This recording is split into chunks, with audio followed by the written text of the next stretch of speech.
Well, it is a beautiful morning, about 40 degrees warmer than last week. And I was trying to recall, was I really up here with gloves last week? And yes, indeed I was. So welcome to the beach, the 15th season. And with joyful hearts and sun shining, let us seek the way of God. Let us pray. Providence, God, who is full of gifts that vary, and sometimes we don't necessarily recognize them as gifts, like 40 degrees on a Sunday morning. We give thanks for the opportunity to gather and to listen and to share and to commune together. Amen.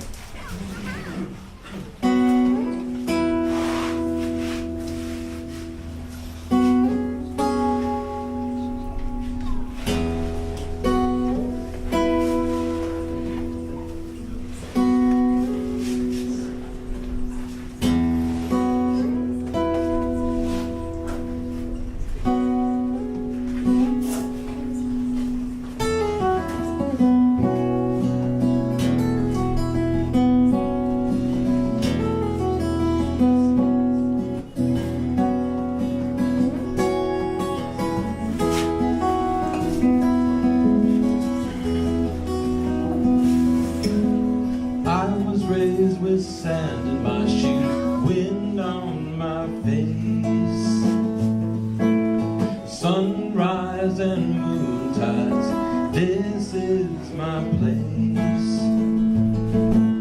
The shores of Lake Michigan, the shores of Lake Michigan, the shores of Lake Michigan.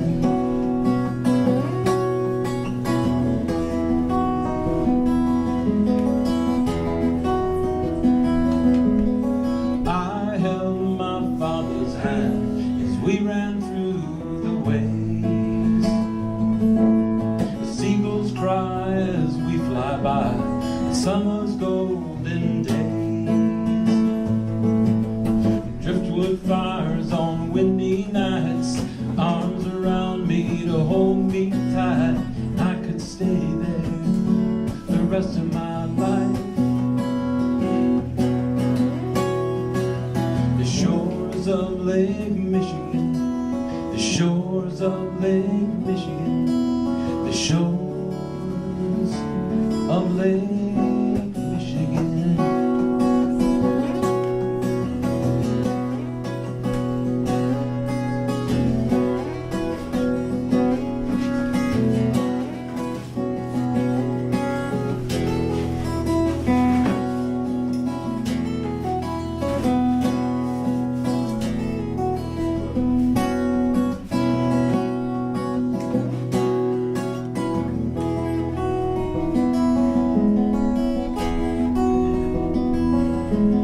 Sea glass shells and skipping stones, the sand holds mysteries. The bluffs run high like a mountainside, calling out to me. The shores of Lake Michigan, the shores of Lake Michigan, the shores of Lake Michigan.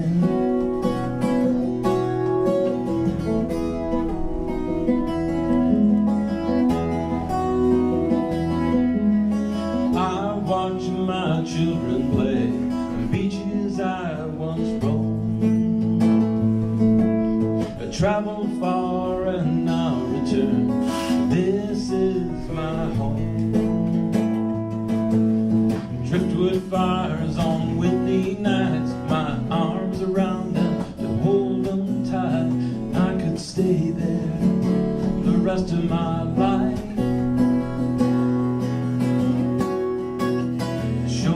Of Lake Michigan, the shores of Lake Michigan, the shores of Lake Michigan.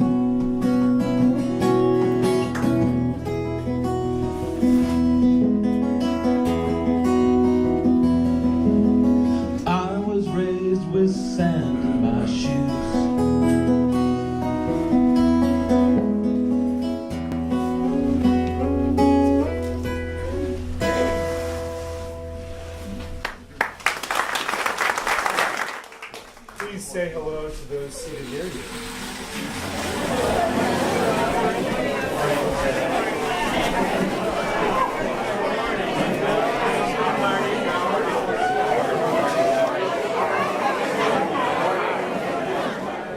Well, I'll tell you what, for a kid who grew up in Colorado and sort of misses the mountains, this, I'm reassured every time I come back down to the lake that nature is beautiful and powerful right here on the shores of Lake Michigan. Hand of applause for Terry for music this morning.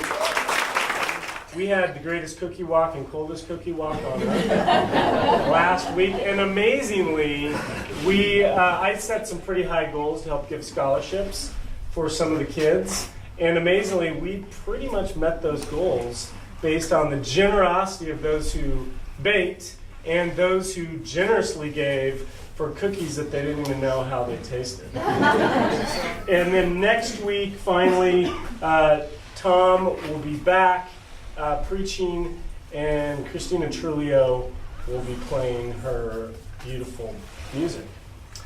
The passage that I'm going to preach from, and we're going to read it in two different ways. And so this is the first version from the NRSV, 1 Corinthians 13:9. For we know only in part, and we prophesy only in part. But when the complete comes, the partial will come to an end. When I was a child, I spoke like a child. I thought like a child. I reasoned like a child. When I became adult, I put an end to childish ways. For now we see in a mirror, dimly, but then we will see face to face. Now I know only in part. Then I will know fully, even as I have been fully known. And now faith, hope, and love abide. These three. And the greatest of these is love. I have a quick story about this song. I used to live in a place called Sand Hollow, Idaho. And Sand Hollow looks exactly like it sounds, Sand Hollow. And I was in my 20s, and I don't think there was an eligible girl for miles and miles and miles around Sand Hollow, Idaho. And somehow, I don't know where the song came from, but it did. And as I was leaving Sand Hollow to move into Boise, I was at the Sand Hollow garbage dump. And as I was there, I was walking around my truck, and sticking out of the piles of garbage was this Gibson archtop guitar made in 1944. So for a guitar player to find a guitar in a garbage dump as I was leaving, that was a pretty cool thing. And then I told Zach this story, and he said, "I've been to Sand Hollow." I said, "What?" There's only one place in Sand Hollow. There's a gas station with a diner, and he spent the night in the parking lot in his car on his way to California there. So Don't tell that part.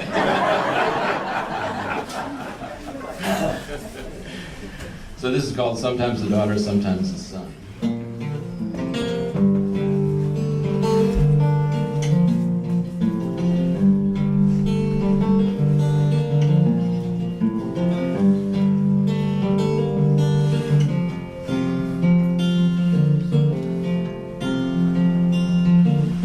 Sometimes late at night, I catch myself dreaming about what life would be like if I settled down. And if I had a lover who wanted to be a mother, we could set out to start a family right away. Watch our love growing day to day.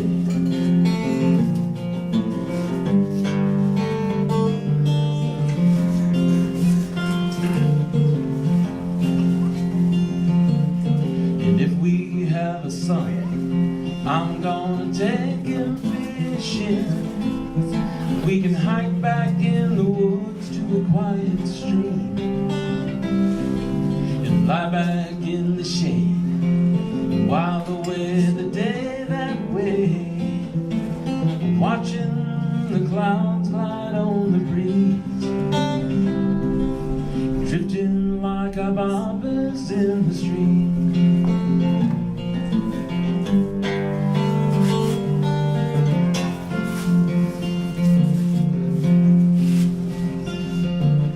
And if we have a daughter, she'll be so soft and pretty. She'll only have to smile to get her way. I think I'll catch her a moonbeam. We'll ride to Emerald City, and I know she'll break my heart when she moves away.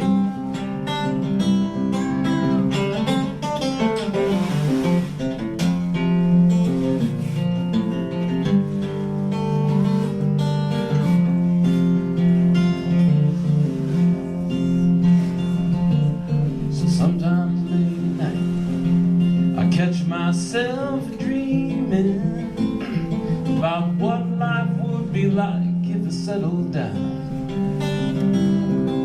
And if I had a lover who wanted to be a mother, we could set out to start a family right away and watch our love growing day to day.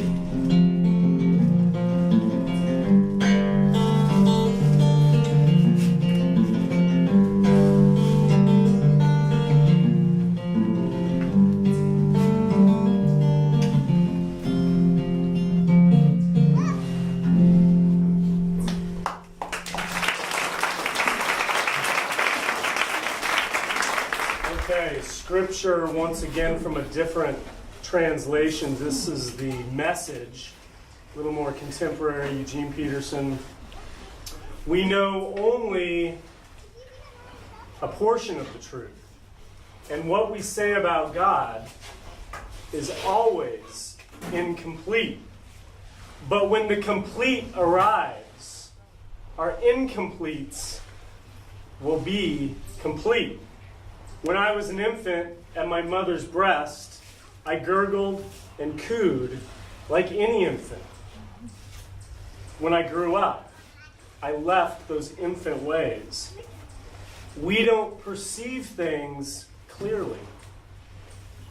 We're squinting in a fog, peering through a mist, but it won't be long before the weather clears and the sun shines bright. We'll see it all then, seeing it all as clearly as God sees us. But for right now, until that completeness, we have three things to do to lead us toward completeness.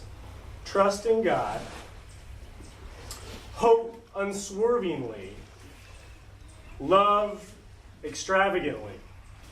The motif of this sermon is, from our little vantage on the world, we don't perceive things clearly. The thesis of this sermon, with a little work, clarity or completeness is possible. Not later, but bit by bit in this lifetime, if we do the work. So you should be asking, well, what's the work? Well, stick with me. Monday is Memorial Day, what used to be called Decoration Day. Because the point was to commemorate fallen soldiers and decorate their graves. A big deal back in the days of the Civil War, when they were still living, and 600,000 dead were recently made so. Everyone had a relative or a friend buried with a gravestone to visit and decorate. My grandfather was born on May 30th, 1914, and he remembers meeting Civil War vets, including his grandfather, James Kinnison Hancock from Pennsylvania, and he watched the Memorial Day parades with this guy who fought at Gettysburg and other big battles of the Civil War. My grandfather told the story that on Decoration Day, that every year that was his birthday. And he was delighted to see all the flags and the parades and the speeches and thought they were all on account of his birthday.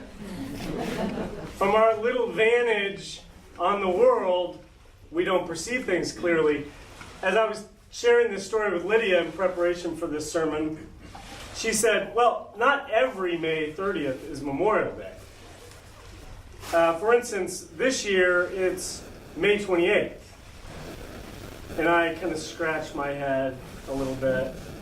And then she said, so maybe every few years your grandfather had the experience of Memorial Day coinciding with his birthday. Maybe those are the years he remembered. Now, I remembered him saying it was every year. So like a good scholar, I Googled it. And turns out May 30th is the traditional date for Memorial Day. And the holiday was celebrated every May 30th until 1968, but it was incremental. That's actually the feds decided in 1968. It became incremental. The South was a little more congenial to it. The North was more about Decoration Day. The South actually celebrated Memorial Day first, but we can go down a history lesson, and we're not going to do that. So in 1968, Memorial Day was placed on the last Monday in May, making a nice little 3-day weekend. From our little vantage on the world, we don't perceive things clearly until we do. Now, with this motif in mind, we don't perceive things clearly.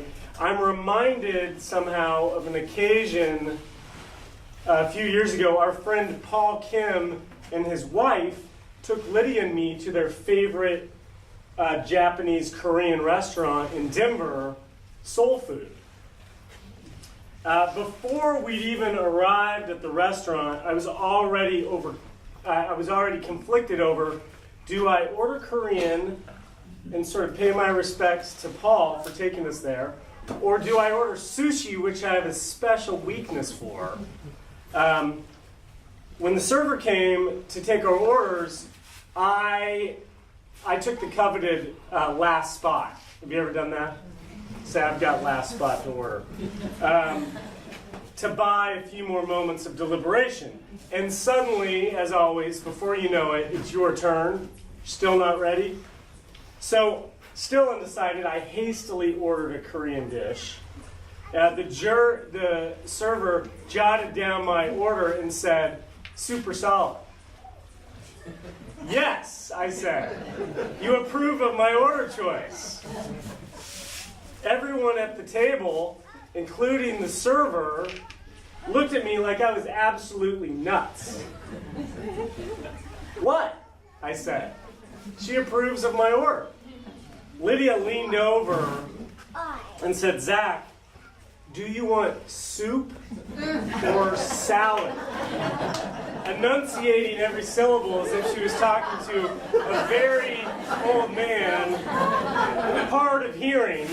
And I said, oh, I thought she said super solid. As in super solid choice.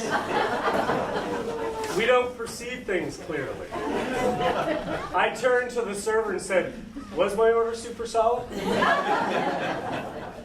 From our little vantage on the world, we don't perceive things clearly. Sometimes not even the question, super salad. In the first example I gave, a little boy perceives the world from the perspective that he's at the center of it. We all did so when we were children.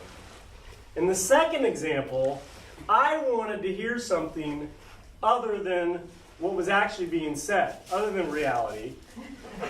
Lydia likes to point out not only that, but that 3 people before me had been asked the same question moments before. So I must not pay attention very well, maybe ever. But we've all been in both positions, probably several times. Perceiving the world as if we're at the center of it, and 2, wanting the world to be something other than it is. Indian Jesuit priest Anthony DeMello says, unhappiness is about false belief, false perception, what St. Paul describes as not perceiving things clearly, a state of incompleteness, and I'll add on there, immaturity. We have something to grow into. Father DeMello writes in his wonderful little book, A Way to Love, take a look at the world and see all the unhappiness around you, and when you really look in you, or you may not have to really look, do you know what causes this unhappiness? You might say loneliness, oppression, war, hatred, atheism. He added that in there. I don't necessarily know atheism makes unhappiness. And you will be wrong. There's only one cause of unhappiness: the false beliefs we have in our head that originate in our heart. Beliefs so widespread, so commonly held and reinforced again and again and again in our society that it typically never even occurs to us to question them. We're just trying to meet these impossible standards that will never bring happiness. Here's some examples. You cannot be happy without all the things you're attached to and that you consider precious. For example, happiness is in the future. For example, happiness will come if you manage to change the situation and the people that you're in the midst of. For example, if all your desires are fulfilled, you and I and everyone else will be happy. Because of these false perceptions, we see the world and ourselves in a distorted way, and yet most of us don't realize it. There's not a wife tapping them on the shoulder saying, "Are you hard of hearing?" She said super salad. I know. Super solid. So what is the work we can do to bring clarity, completeness, maturity, and deep happiness that is not dependent on circumstance? The kind of happiness that Christ spoke about in the Sermon on the Mount.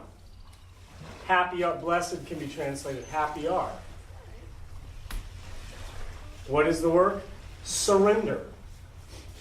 Again and again and again, surrendering distorted perceptions for clarity, making the incomplete complete, recognizing it's all there already.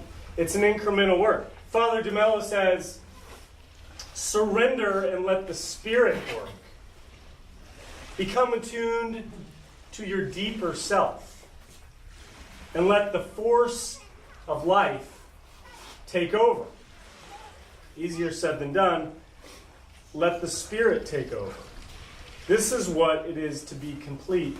It's no easy task. St. Paul put it this way, we've already read, trust in God, hope unswervingly, love extravagantly, all of these. And trust, hope, and love are about surrendering our small self to God, to our greater, higher power that lives within us, doing in us what our small self can never do. Here's a surrender exercise to try. Ready? You can listen to it now, or you can maybe even apply it now. Make a list of all your attachments and all of your desires. And to each of them, say these words. Deep down in my heart, I know that even after I have got you, I will not get happiness. Lasting, true, enduring happiness. Ponder, and then ponder. Take time to reflect. The truth of these words. Acknowledging the fulfillment of desire can indeed bring flashes of pleasure and excitement. But wisdom and deep, enduring happiness, not dependent on circumstance, lies in surrender. Because from our little vantage on the world, we don't see clearly that this is so. And as you surrender, smile and don't forget to be happy in your incompleteness, in your journey to the complete. Amen.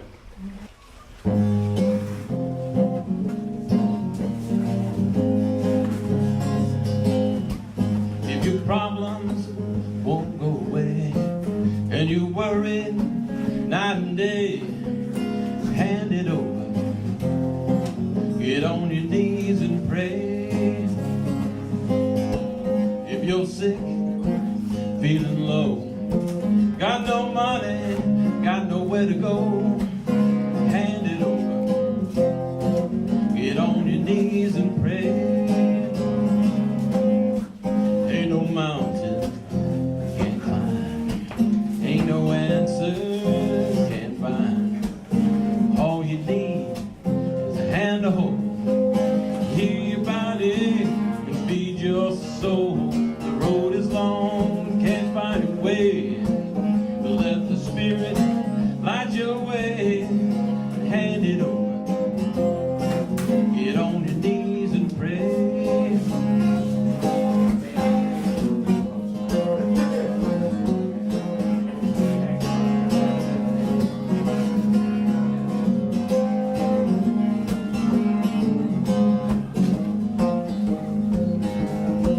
Ain't no mountain can't climb, ain't no answer can't find. All you need is a hand to hold.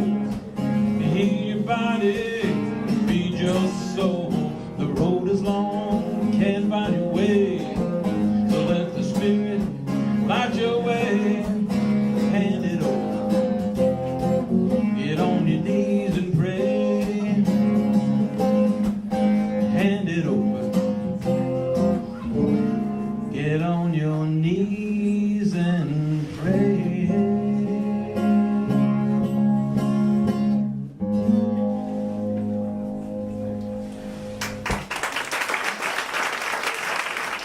Well, here's the benediction. Very simple.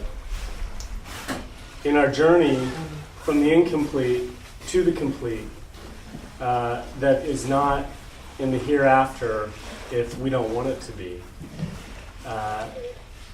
Surrender. Get on your knees and hand it over. Moment to moment to moment. And when we do this, it makes an amazing difference. Go in peace. Enjoy the beautiful day this morning. And the people say,